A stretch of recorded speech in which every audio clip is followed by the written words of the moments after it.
The Kansas City Chiefs have signed an interesting wide receiver prospect, an interesting and mysterious wide receiver prospect. And as he is a UDFA, this video will be in both the 2025 offseason video playlist here on the channel, as well as the 2025 draft picks playlist on the channel. Why I cannot talk, I do not know. But I say mysterious for a reason that we will get into in a moment. So the question is, who is KeyShawn Smith? Well, he played 3 seasons for Miami in college, catching 33 and 13 passes for 58, 405, and 199 yards.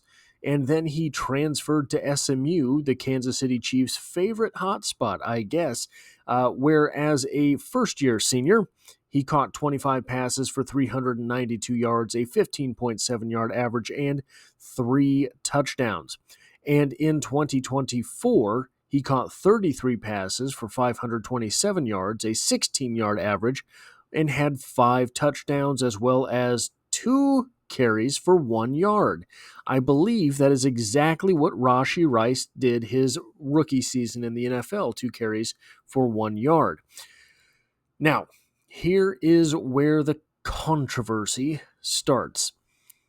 He is 6 feet tall. He was officially at his pro day 5'11 and 6/10. He is 187 pounds. He ran a 4.56 40-yard dash. I have seen, read, and heard that he ran a 4.39 40-yard dash. This appears to be a misattribution by the Dallas News Post, whatever the newspaper is in Dallas. It appears to be a misattribution from, by the way, Brashard Smith's 40-yard dash.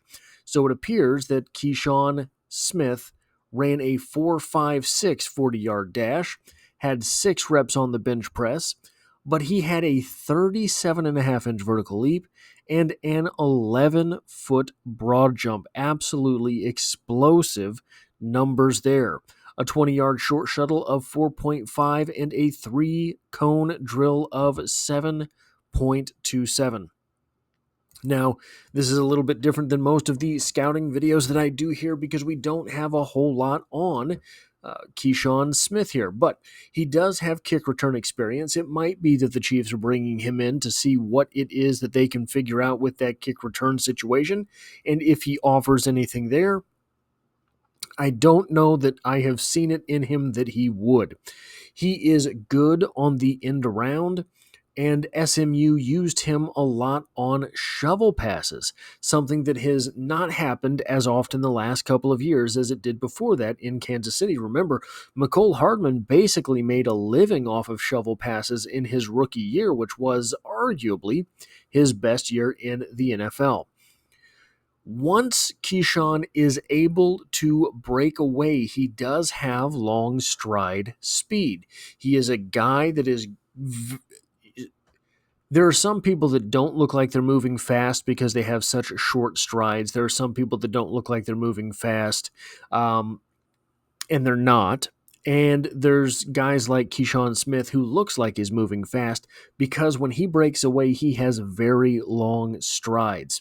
That is a positive because it helps you get faster, but it is a negative if there are people approaching you, right? You want to be able to have a shorter stride to be able to change direction. He does have plus vision, very good vision with the ball in his hands. Almost like, I guess ironically, almost like a running back because that's where we got Brashard Smith, who was a wide receiver converted to a running back. But KeyShawn Smith does have very good vision with the ball in his hand. And maybe the biggest selling point here for me on KeyShawn Smith, he is assignment sound. It looks like he is where he's supposed to be. And the moment he makes the catch, he is a north and south ball carrier who makes you tackle him. You do not get to push him. You do not get to wrap him up. You do not get to watch him step out of bounds. You will not see him just take a knee. Remember the old Rams receivers from the 2000s, right, where Kurt Warner would hit them in stride. The moment anyone got within 3 years of him, they would just lay down and say, it doesn't matter if we run after the catch because we're going to score anyway. That is not KeyShawn Smith. KeyShawn Smith makes you tackle him. He is a pretty good route runner, but he's definitely not perfect. I think he's going to need a little bit of work on 90-degree angle routes, right? But I do think that he does put the effort in to use his route to get open rather than using his route to get to a spot, if that makes any sense. I don't think he will ever be a highlight guy in the NFL, but I do think that he can be a contributor at the NFL level. You'd probably want him to put on some weight because he does look skinny even for his size, but that's something that you can take care of. I think he probably has the space to add weight. I think he probably has the ability and speed to add weight. Speaking of his speed, he is more of a straight line guy, but he looks like he knows that. Remember, Mecole Hardman was a straight line runner, just straight line running. That's what he did. If he started trying to juke somebody, if he tried to make cuts, that's where he got himself in trouble. He was fast, very fast, in a very straight line. That looks to be what KeyShawn Smith is to me. He's not as fast as was Mecole Hardman, but he is a fast guy that runs in a straight line. The problem is Mecole Hardman would not always recognize that that was what he was, and he would let it get him in trouble. KeyShawn Smith appears to know straight lines, baby, north and south, baby, and he tries his best to get there. I think probably the ceiling on KeyShawn Smith is a decent number 3 wide receiver. The floor is that he's not an NFL guy.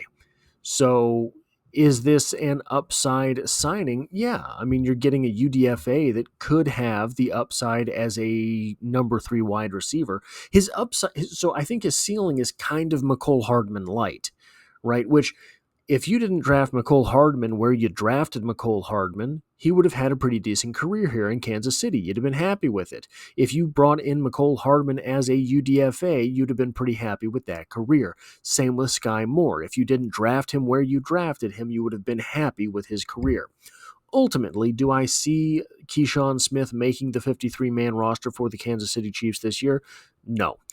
I do think, however, that they are trying to figure out what they're going to do on their practice squad with wide receivers. And if that ends up being KeyShawn, I keep wanting to call him Brashard Smith, but if that ends up being KeyShawn Smith, then that ends up being KeyShawn Smith. I don't think it will, but I do think that KeyShawn Smith does have the ability to be on someone's practice squad. Why are the Chiefs continuing to bring in wide receivers when it seems that the big question is now, who are they going to cut? I ask that question sort of in jest. I don't know why, except that you just try to collect the talent where you can. You try to sign the best players that you can. The Chiefs had 3 guys they knew were not going to be on the roster, 2 cornerbacks and a punter, and they cut them, and then they signed 2 cornerbacks and a wide receiver. So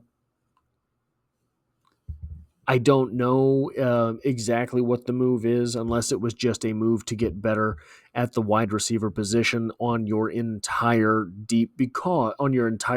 training camp 90-man deep roster, because it appears that there's going to be issues with injuries. Once again, Sky Moore went down, Hollywood Brown went down, neither of them have returned to practice, and then Xavier Worthy went down in the very same practice, and he has come back. It was rumored that he was in concussion protocol, but you don't get to decide to put the helmet back on and go back to practice, and you don't get to decide to go to practice, skip one day and be back at practice the next day if you are in fact in concussion protocol. So maybe Xavier Worthy's not in concussion protocol, but there are still injuries at the wide receiver spots.